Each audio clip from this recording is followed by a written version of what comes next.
Если ты вне команды, то ты некомпетентен вообще выражаться по поводу того, кто как хорошо, плохо сыграл. На самом деле в какой-то момент надо было иметь какой-то заработок, чтобы выжить. Я даже думал, кстати, деньги поставить на то, что если выиграет. И Янканис — это вот лучшее дуо, наверное, в СНГ.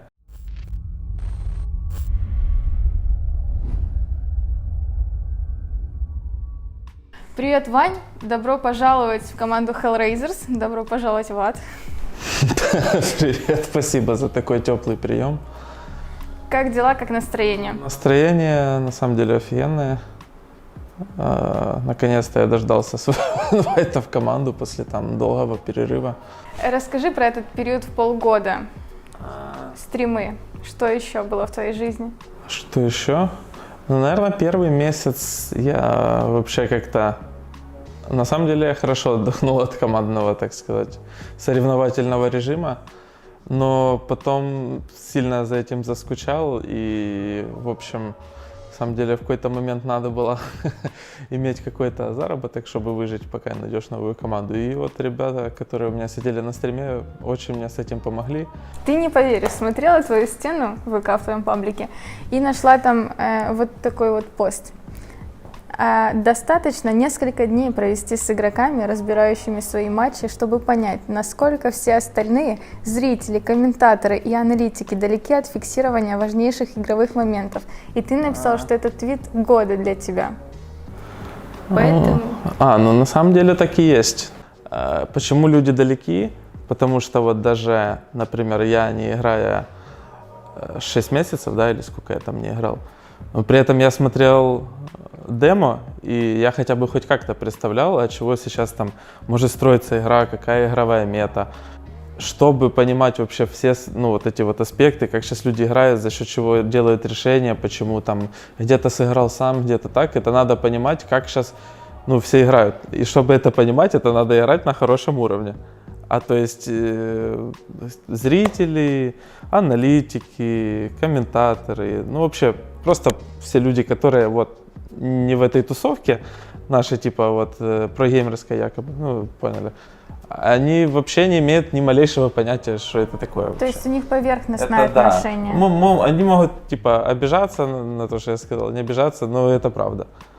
Вот просто типа там, по-моему, Ухо мне писал, что надо типа всем иметь 10-й левел фейсита. Я уже на этот вопрос не отвечал, но на самом деле 10-й левел фейсита это вообще не уровень. То есть 10-й левел фейсита это играют люди, против которых ты играешь 95% винрейта. То есть это люди, которые в Counter-Strike тоже мало чего понимают. То есть для того, чтобы реально понимать все, как выглядит внутри команды, как команда разбирает свою демку, как она готовится к сопернику, за счет чего она делает решение, это надо быть в команде. То есть, если ты вне команды, то ты некомпетентен вообще выражаться по поводу того, кто как хорошо, плохо сыграл. Вот как-то так. А почему это именно так важно и почему это так задевает? Ведь зрители, комментаторы, все вот эти вот люди, которые поверхностно судят, они же на самом деле, собственно, и основная целевая аудитория. То есть для чего это обсуждать, если понятно, что вы понимаете игру намного глубже, чем все остальные? Потому что каждому хочется вставить свои 5 копеек. Это очевидно. Так всегда. Так даже не только в Counter-Strike, да. В том же футболе. Тоже люди внутреннюю кухню не понимают и при этом пишут много комментов. За обсуждение да, но когда бывают люди... Откровенную бывают просто дичь хейтеры, порят.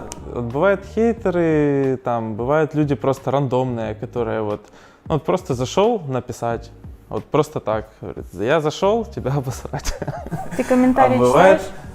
На самом деле, когда я в команде играю, я пытаюсь вообще не читать, только там свою группу, потому что у меня я свое комьюнити просто уважаю. А так я вообще пытаюсь их не читать. Но когда просто иногда бывает такое, что начинают публичные личности обсуждать вот такие вот моменты, и меня просто триггерит это очень серьезно. Вот поэтому я, в принципе, и сказал, что это на самом деле твит года.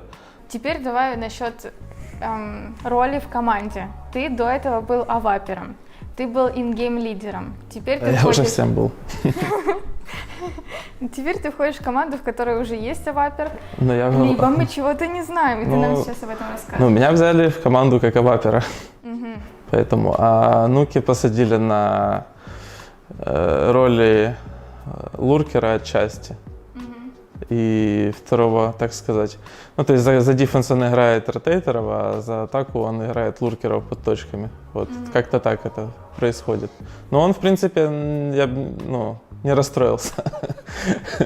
Все нормально у него. Но он вообще, хорошо играет очень, поэтому на любой роли, наверное, хорошо сыграет. А как насчет конкуренции, вот in-game лидер все-таки раздавать вот задачи, говорить тактику перед раундом? Не будет у тебя внутри там Не, какие-то... мне кажется, это наоборот хорошо. Ну, иногда это плохо, когда много мнений в команде, но это когда, я не так сильно, на самом деле, горю желанием там все делать по-своему и т.д. Я пришел в новый коллектив, я хочу посмотреть, как они играют. И все-таки понятно, что каждый вводит из команды свой корректив. Это вот командная работа. То есть не может быть такого, что вот один человек всем управляет. По-любому каждый игрок что-то от себя приносит. И вот я хочу какой-то сделать тоже свой вклад, но не мешая общему, так сказать, процессу, который уже был до меня отработан. Да. Вы уже вообще пообщались с Кириллом? Как вы? Пообщались, мы уже играли, даже тренировались. И как он Чуть-чуть. тебе? Кирилл? Да. Кирилл нормальный, только у него микрофон меня бесит. Давай тогда выберем... Это очень смешная такая рубрика. Давай выберем комментатора года. Комментатора года? Да. Ну, Вот недавно вот был этот случай, когда Пчелкин очень вот там разошелся, расстроился. Это смотри, было я смешно. смотрю, 25 тысяч евро зарплата. Тир миллион против вас играет. Вы вчера Астралис чуть не обыграли. ATK! Да не играйте третью карту. я обычно смотрю англоязычных, но вот когда был турнир Виплей, я смотрел ру-трансляцию, потому что мне нравилось, что там был Серега Ломобот в аналитике, Хуч был в Страйк. аналитике, да. Там, Страйк, я еще давно Страйка знаю. Потом мне кажется, что даже со всем тем скептицизмом, как я отношусь к комментаторам, и мне не нравится, как они комментируют, но я все равно считаю, что Ухо и Анканис — это вот лучшее дуо, наверное, в СНГ. И вот мне вот это единственная трансляция, вот русскоязычная, которую я, наверное, смотрел за последние 2 года. Рухаб и их аналитиков. Нет. Я вообще даже не Зашквар. Не хочу смотреть. Понимаю. Давай отойдем от КС, от этих всех вещей.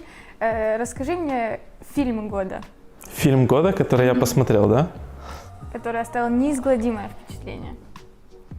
Как «Аутсайдеры». Это фильм «Форд против Феррари», по-моему, назывался в России. Для меня, наверное, это был фильм года, потому что там именно показывается не то, что это там такая драма, такая история, именно вот крутая. Просто вот обычные люди, вот просто на энтузиазме вот взяли и выиграли вот турнир. И вот что мне еще понравилось, то что он вот всеми своими принципами вот пожертвовал, чтобы просто сделать это фото, потому что его попросили. И даже не отреагировал никак на то, что он не выиграл. Игра года, не считая КС. Это не обязательно новое, да? Естественно. Кто в новый играет? Что в этом году вообще вышло из нового? Только Не знаю. Кодзимы, вот это вот его доставлялка вещей. Тяжело. Мне кажется, почему-то Fortnite. Аудитория просто next generation, так сказать. То есть вот даже у меня есть 2 младших брата. Ну, я их, конечно, понятно, хотел на контру подсадить, да? Ну, как и должно быть. По-отцовски даже Да, немного, да? да. Типа как я, так они. Но им не нравится. То есть они вот задротят вот Fortnite постоянно. У меня даже младший брат, который постарше, на ланы ходит по Fortnite, там пару раз 5-е места занимал даже. Неплохо. Ну, это при том, что он вообще лайфер активный. Real life. То есть кажется, что талант есть, просто надо побольше усилий. Вот если ты считаешь, что ты скилловик, у тебя хорошая механика, ты вот жестко кликаешь, вот то, где ты можешь это доказать, это реально Fortnite. Потому что реально это механически самая сложная игра, стрелялка, в которой ты можешь поиграть. Ну, это то же самое, я недавно сидел, думал, это как бабушки дарят, знаете, смартфон Я не новый, знаю, что это, и она куда тут типа, что это? нажимать? И я вот захожу в Fortnite, и я такой же, что это такое? Вообще, какие у тебя ожидания от игры в Hellraisers, от вот этого вот состава на позитивной ноте? Да, на позитив. Я на самом деле на очень позитивной волне. Ну просто я не люблю ставить, так сказать, нет, цели я люблю ставить, но я не хочу, Загадывать, да, не не хочется. хочу загадывать, чтобы потом не разочаровываться. То есть я просто делаю все, что от меня требуется. Ну, иногда даже более того. И все. Остальное меня так, ну, я пытаюсь не думать о остальных вещах, ибо заморачиваться вообще нельзя, на самом деле. Сериалы смотришь? Аниме. Аниме. Давай обсудим, что в этом году новенького посмотрел. Я обычно смотрю, я не люблю смотреть ongoing вообще. То есть я пока вот... То, что выходит, я Да, расшифровываю. да, вот все ангоинги я оставляю. То есть тоже я не назову аниме года. Но вот для себя, из которых я вот раньше не смотрел, да, и вот посмотрел в этом году, это, наверное, был Код Гиас. Это было в этом году, ну, такое прикольное. Это, наверное, единственное аниме за год, которое я смотрел и стрелочками не клацал диалоги. Просто интересно было почему-то. Я вот так вот почти все сериалы смотрю аниме, потому что там столько вот этих мыльных диалогов, я не могу их смотреть, я поэтому стрелочку клацаю и все, только по делу. Кто станет топ-1 Hell TV? Я вообще, наверное, топлю, чтобы девайс был, но вот я просто сравнивал еще прошлый год, как все вышло, как Simple выиграл, то есть, типа, это звание. И сейчас смотрю в статистику, и почти во всех статах индивидуальных лидирует Зиву. То есть, но у девайса много трофеев, но при этом у Зиву тоже неплохо так МВП тоже подфармил. У Simple одно. То есть я думаю, что Simple даже в тройке может, ну, типа, не попадет. Это может быть и лишь в тройку попадет из-за того, что у нее МВП больше, и команда Liquid больше выиграла. То есть я думаю, топ-3 будет Давай. Зиву номер 1, девайс номер 2 и Элич номер 3. Я даже думал, кстати, деньги поставить на то, что Зиву выиграет топ-1. Мне как-то это очень очевидно. Вот просто типа, ну в адекватном мире девайс, ну, очевидно, лучший игрок этого года, но просто индивидуальная статистика, наверное, на Халтеворах как-то чуть перевешивает вот эти вот качества, наверное, командные. Поэтому вот такой вот у меня предикшн на этот год. Я думаю, что он верный почему-то. Вот, я уверен даже. А если вы вдруг захотите поставить, вы знаете, где искать наших друзей 1x. Спасибо всем подписчикам Hellraisers за то, что посмотрели это интервью. От нас ожидайте офигительной игры, смотрите наши игры. И вообще спасибо, что вы есть у нас такие фанаты.